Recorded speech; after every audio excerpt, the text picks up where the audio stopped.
Zack typed the name Cynthia George into a search engine. After a 10-year extramarital love affair, she had broken up with him. They'd had their troubles of late, but he had not expected to lose her. Now he was trying everything of which he could think to reconnect. If he realized that she was involved with another man, he either did not know or did not care how dangerous that person might be. He was persistent. It was the morning before Father's Day, and as he performed his obsessive search, Zack's wife and son were in another room nearby, unaware of what he was doing. Without any explanation to them, he left home. He didn't even take time to put on his shoes. But he usually went out on Saturday mornings to purchase supplies from BJ's wholesale club to fill his various vending machines. It was his routine, so they thought nothing of it. He drove his Ford SUV to Home Avenue in Akron, Ohio, and stopped at a gas pump to refuel. He did not know that someone waiting for him was now watching him. The other man involved with Cynthia George knew Zack's regular visit to the store and was in the parking lot seated on a motorcycle. Anyone who noticed him would have seen that he was dressed all in black and had even shielded his face with a dark visor. He looked like some sort of ghost rider, strangely out of place on a summer day, but he was all too real. He touched a holstered revolver, recently purchased, to reassure himself it was ready. When he spotted Zack's car at the gas pump, he rode over and pulled up behind him. Getting off the bike as if preparing to fill it, the dark biker walked calmly instead to the passenger side window of Zack's SUV, lifted the gun, and fired a single shot. It shattered the glass and hit Zack square in the head.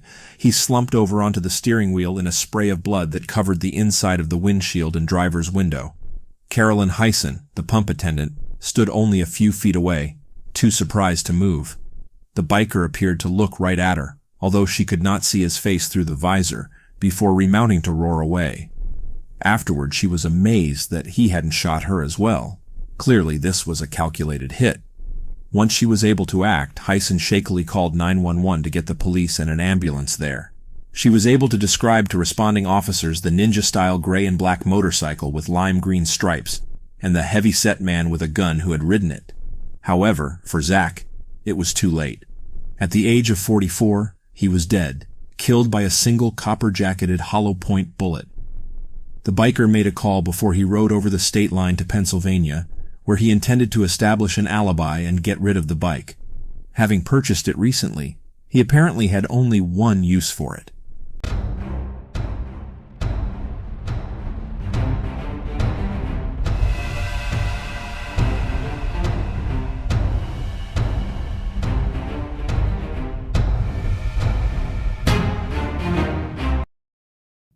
It took detectives only a day to connect Zack with Cynthia George, who was married to the wealthy owner of the Tangiers restaurant.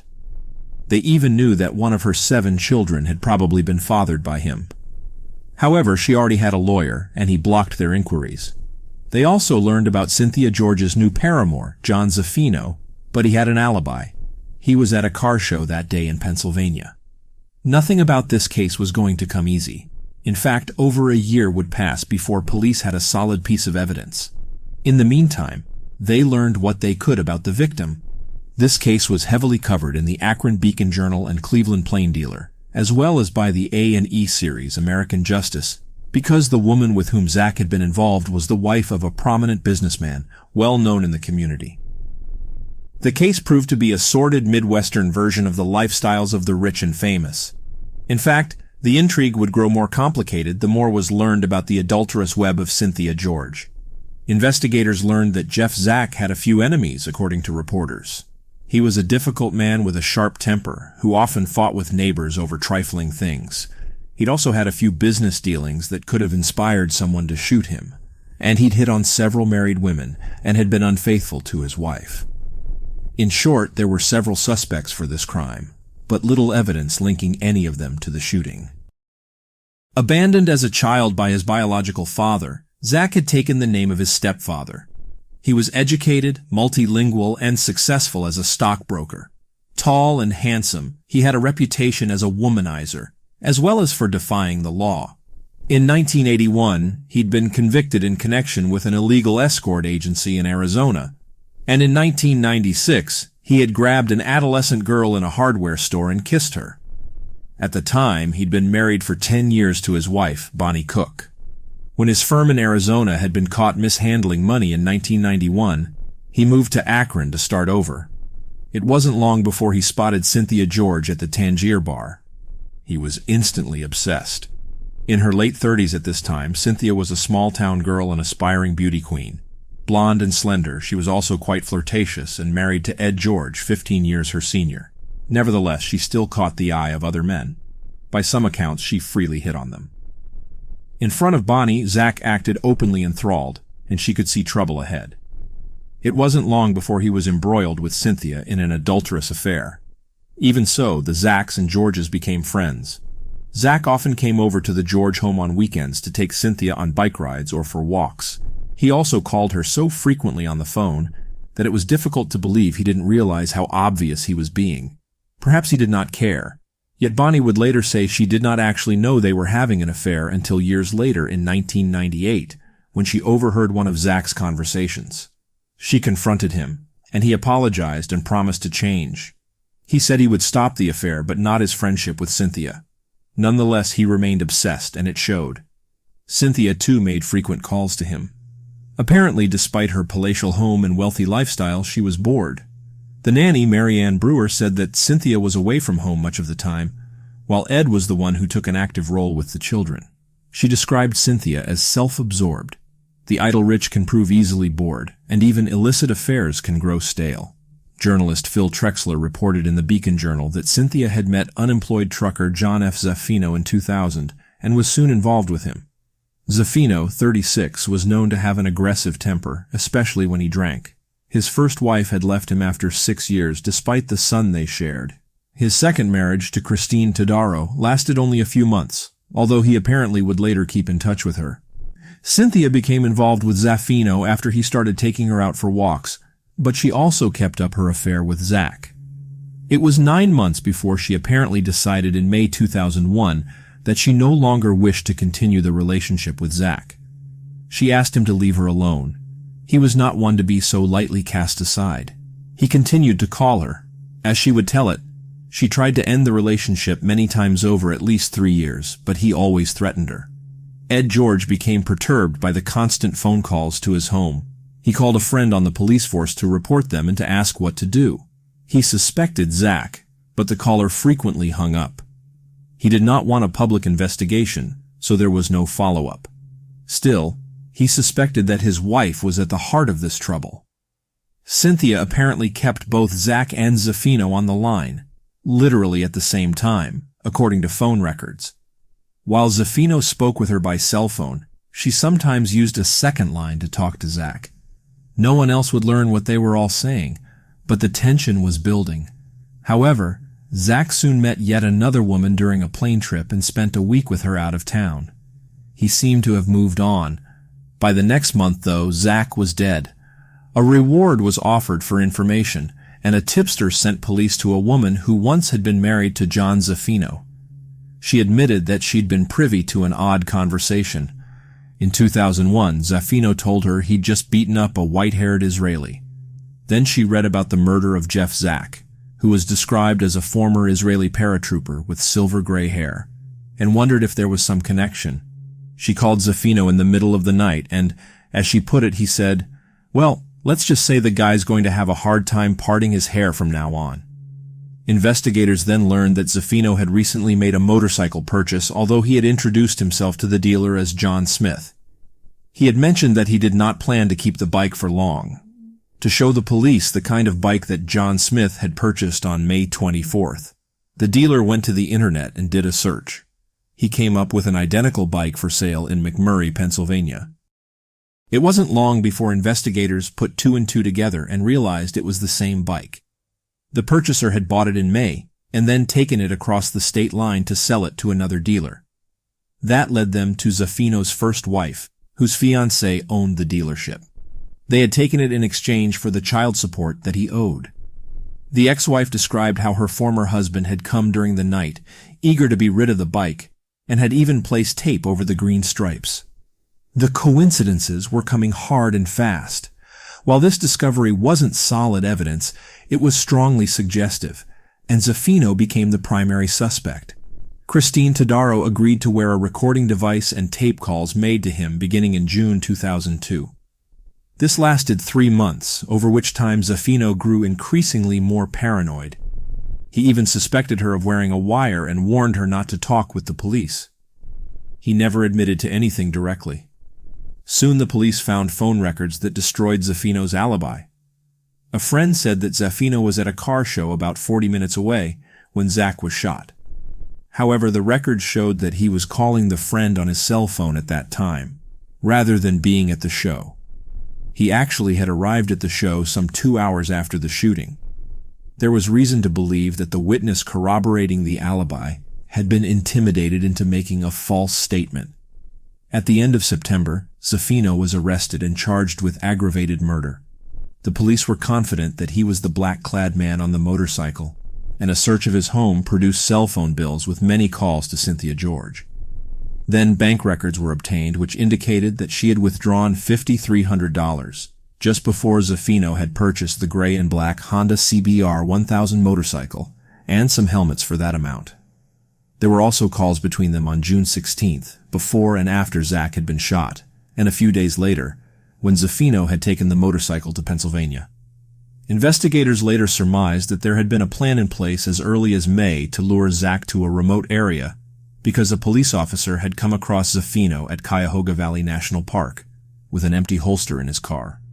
A few days later, someone found a .32 caliber pistol in the nearby park. Zaffino had purchased a .32 caliber not long before that, which he couldn't produce. Later in the month, after this incident, he also purchased a .357 Magnum which took hollow-point bullets similar to the one that had killed Zack. The circumstantial evidence was strong enough for a case. Zaffino went to trial on February 26, 2003. Assistant Summit County Prosecutor Michael Carroll offered evidence for his theory that Zaffino had snuffed out Jeff Zack because of Zack's inability to let go of Cynthia George after she ended their affair. He argued that Zack had made harassing phone calls to the George residence and had become involved in a feud with Zaffino over Cynthia. Since Zack had not gone away quietly on his own, Zaffino then plotted to get rid of him permanently. He'd made an aborted attempt in May and completed the act in June. On March 7th, Cynthia George was brought in to testify, but instead of clarifying her role, she invoked the Fifth Amendment, citing her constitutional right to not incriminate herself. Her husband did likewise. The prosecution's best witness was Christine Todaro. She testified about Zaffino's response to her question about the man he'd assaulted. The tapes of her subsequent conversations with him while wearing a wire were played for the jury. Zaffino's attorney, Lawrence Whitney, claimed that the evidence proved nothing. It was circumstantial at best. Truthfully, there was no smoking gun and no eyewitness who could identify the shooter. Zaffino did not testify on his own behalf or admit to an affair with George. He remained mum. On the same day as the closing arguments, though, after a 4-hour deliberation, the jury convicted Zaffino of aggravated murder. He declined to comment and was then sentenced to life in prison, without the possibility of parole for at least 23 years. However, Zack's wife, Bonnie, addressed Zaffino during the sentencing, accusing him of being merely a fall guy, taking the heat while Cynthia George continued to live her opulent lifestyle. Zack's son asked him, was it worth it? Both apparently wanted him to speak out and reveal the whole truth. The question remained whether Cynthia George would be charged with anything, but at that time the police would not reveal their next move, except to say she was indeed a suspect, and that they were continuing to investigate the possibility that more than one person had been involved with Zack's murder. In December 2003, the District Court of Appeals upheld Zaffino's conviction, but Zaffino remained uncooperative. Nearly a year later, the A&E network aired a show about the case which focused on the possible extent of Cynthia George's involvement. The pressure was on to make an arrest, and the police were in fact building a case. On January 10, 2005, while Cynthia was out shopping at a Bath & Body Works store, she was placed under arrest and charged with both complicity and conspiracy to commit aggravated murder. Taken to Summit County Jail, her bond was set at $10 million. She would now have her own day in court. Given her status in the community, interest in the trial was great. Cynthia, now 50, sat quietly during her arraignment as her attorney Michael Bowler asked for reduced bail, which was denied. He told reporters that his client was disappointed. She maintained that she had no involvement with the shooting of Zack. Prosecutors said they had new information that had allowed them to indict her. They were referring to the evidence that Zaffino had planned an earlier hit on May 8th at the Cuyahoga Valley National Park, possibly aborted when a park ranger had happened by. Zaffino had been at the bridge talking on a cell phone with Cynthia for about 3 hours. She was also talking with Zack at the time on another line. The ranger spotted an empty gun holster and questioned Zaffino about it. He said he'd left the gun at home and was there waiting for his girlfriend. Over a week later, a mushroom hunter came across a .32 caliber pistol in the park. Because Cynthia was on the phone with Zaffino at the time, this incident was at the heart of the conspiracy charge. George was also charged with complicity in Zack's June 16th fatal shooting. Her bank and phone records supported the notion that she had known of the incident and was involved. At the next hearing, the bail was reduced to $2 million, and after her husband posted 10%, Cynthia was released. Since she had expected the arrest and had not fled, the judge decided she was not a flight risk, as prosecutors insisted. Restrictions were placed on her, limiting how far she could travel. She entered not guilty pleas to the charges and left the courtroom in the company of her husband and daughter. They knew that the possibility of her going to prison until she was 70 hung in the balance. Cynthia's trial began in November 2005. Hers is a soap opera tale, wrote Phil Trexler in the Akron Beacon Journal. Her lover is killed, a second lover is convicted of the murder, and a love child is the supposed motive. Her 5-member defense team included Robert Meeker and Michael Bowler, and her trial was expected to last the better part of a month. Trial watchers hoped she would try to impress the jury by testifying. The evidence against her was largely the same set of records and circumstances that convicted her former lover, John Zaffino. However, this time the gossip was expected to be juicier, with more details about Cynthia and her affairs. However, there was one more incriminating detail revealed. The George family had financed Zaffino's defense. In fact, Cynthia's attorneys had brokered the deal, retaining Zaffino's counsel. Assistant prosecutor Michael Carroll rarely lost a high-profile case. While he admitted to reporters that the case was circumstantial, he believed the totality of the suspicious circumstances would be convincing even against a wealthy socialite. It had taken jurors less than 4 hours to convict Zaffino, and while Cynthia was not the shooter, there was good reason to believe she was complicit, if not an instigator. During jury selection, Cynthia brought a book to read, Prayers and Promises for Women, and she attended the day-long event without her husband. Reporters described her as being at ease, as if she had nothing to worry about. One new item was a confession Zaffino had allegedly made to another inmate. Cynthia's attorneys tried to block it, but the judge allowed it as potential evidence. In addition, officials had taped phone calls that Zaffino made to his sisters, which contained incriminating statements that suggested a conspiracy with Cynthia, and the judge allowed these as well. But then Cynthia's attorneys surprised everyone by announcing that they would seek a bench trial, in which a judge would hear the case rather than a jury. This decision was precipitated by the judge's refusal to change the venue from Summit County, where the case had become sensational. The 5-member defense team remained intact, though, and reporters speculated that a plea deal was in the works, but the attorneys denied it. They expected to prove Cynthia George's innocence, they insisted, but trial watchers believed they had chosen a more difficult route to accomplish this goal. Nonetheless, there were advantages to a bench procedure. "They're arguing a fine piece of the law," said one analyst, "and the judge won't tend to hate George as much as a jury because she'll work with the facts and not passion."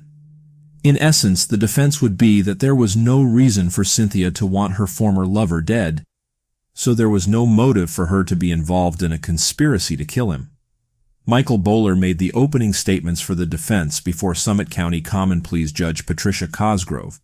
He claimed that Cynthia had ended the relationship with Zack and no longer had a problem with him. The plan was working, and she could feel good about it.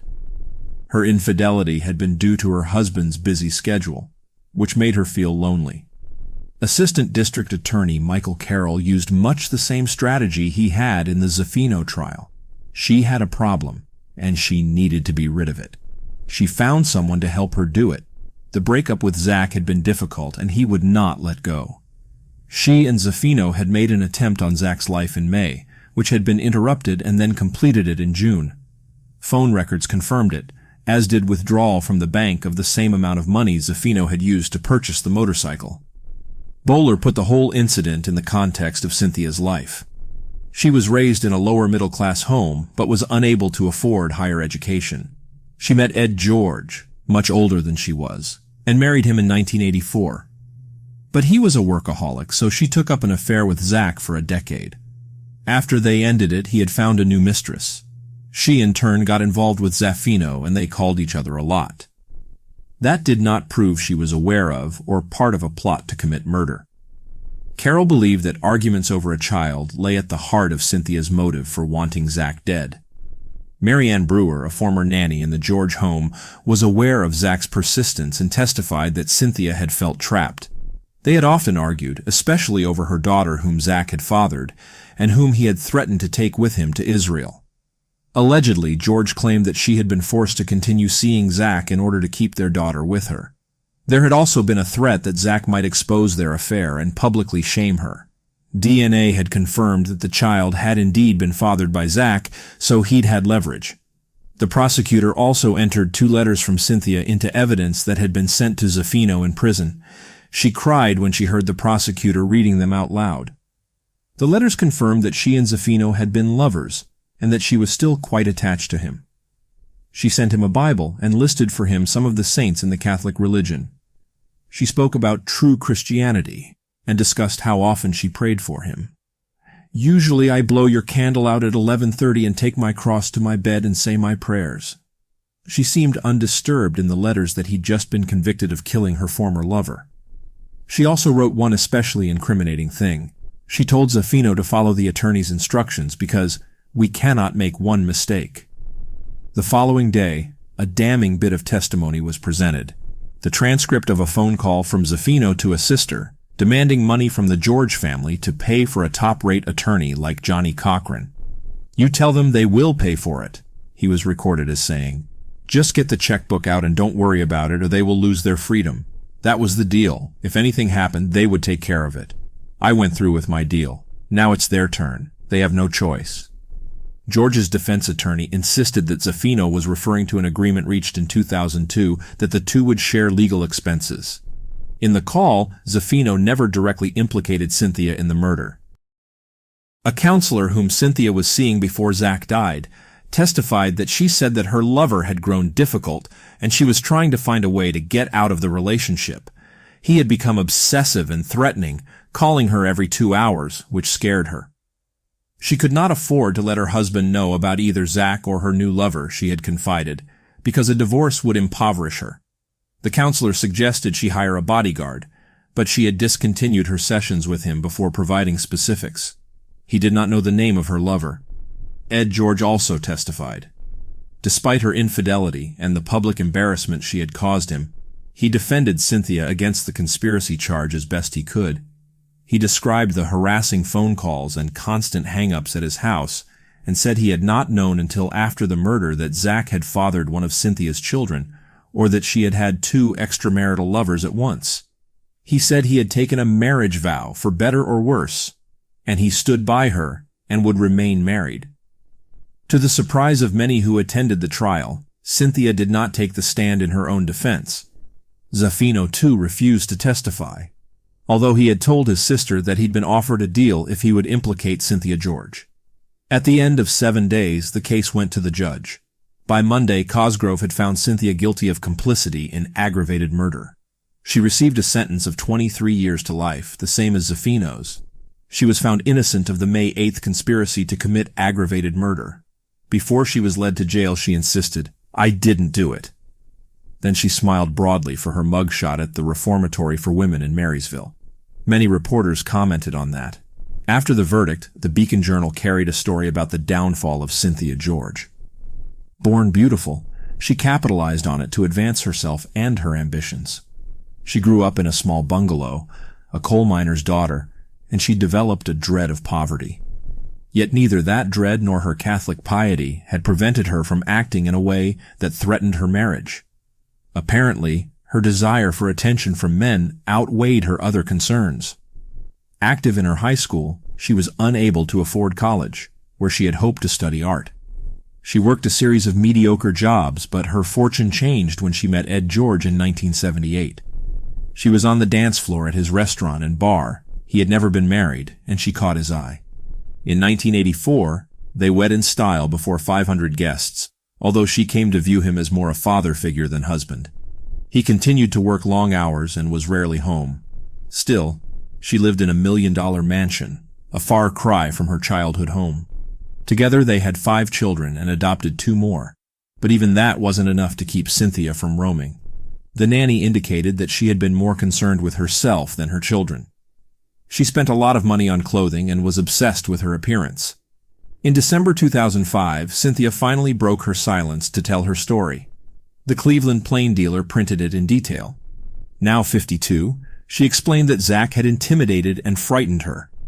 She had gone to the Zack home in 1998 to tell Bonnie about the affair. But instead of finding her, Cynthia ran into Jeff. She said he punched her in the stomach, throwing her to the garage floor.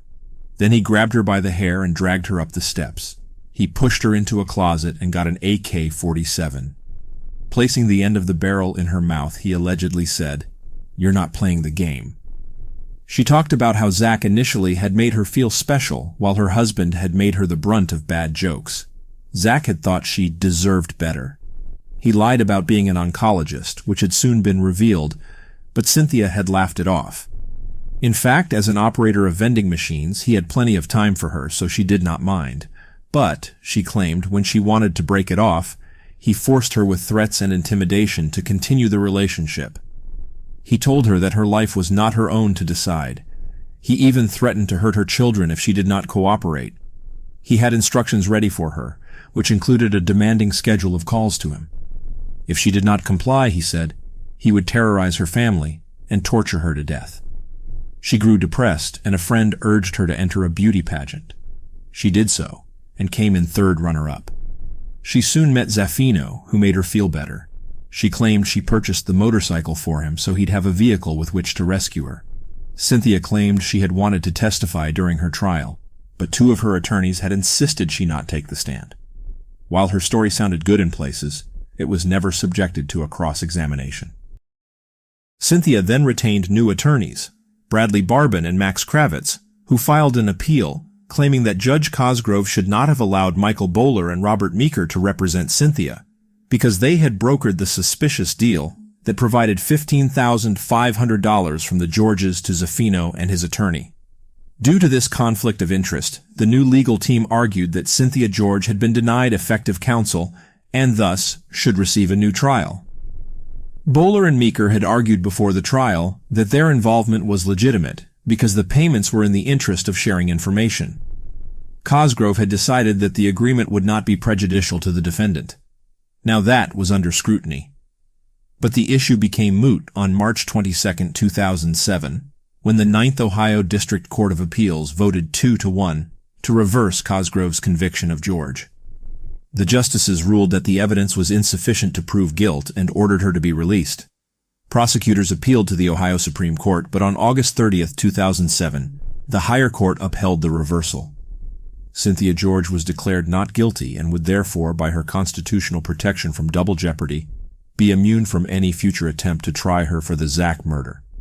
Relieved and happy, Cynthia issued a statement to the press. "Throughout this storm, our faith has sustained us.